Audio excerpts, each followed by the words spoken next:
స్టాపుల్లో బస్సులు ఆపకపోవడంతో ప్రయాణికులు ఇబ్బందులకు గురవుతున్నారు. ఆపాల్సిన స్టేజ్లో బస్సు ఆపకుండా కొందరు కండక్టర్లు, డ్రైవర్లు ప్రయాణికులను ముప్పతిప్పలు పెడుతున్నారు.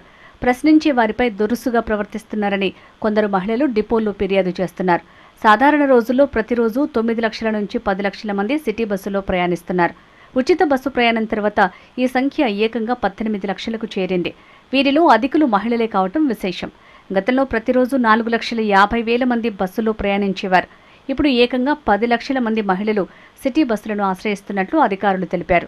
తెలంగాణ ప్రభుత్వం తీసుకొచ్చిన ఉచిత బస్సు ప్రయాణ సౌకర్యంతో ప్రయాణికులు భారీగా పెరిగారు. జిల్లాలో గతంలో ఎన్నడూ లేని విధంగా మహిళలు బస్సుల్లో ప్రయాణాలు చేస్తున్నారు. ఇదిలా ఉంటే ఈ ప్రభావం హైదరాబాద్లోనూ పడింది. ఉచిత బస్సు ప్రయాణ పథకం తర్వాత హైదరాబాద్లో మహిళా ప్రయాణికులు భారీగా పెరిగినట్టు గణాంకాలు చెబుతున్నాయి.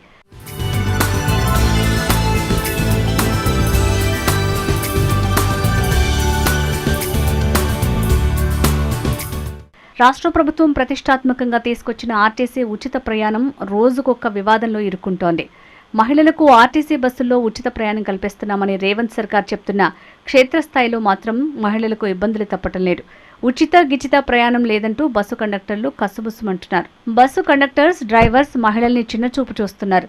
బస్ స్టాప్లో కాకుండా బస్సును ముందుకు ఆపుతున్నారు బస్సు డ్రైవర్లు. మహిళలు బస్సు ఎక్కాలంటే భయపడే పరిస్థితి వచ్చింది. ఫ్రీ బస్సుతో ఆడవాళ్లకి ఇబ్బందులు తప్పటం లేదు. పేరుకే ఫ్రీ బస్సు కానీ మహిళలకి ఇది నరకయాతన. డ్రైవర్స్, కండక్టర్స్ ప్రవర్తనతో మహిళలు విసుగు చెందుతున్నారు. దాంతోపాటు బస్సులు బస్టాపుల్లో ఆపకపోవడంతో నరకం చూస్తున్నారు.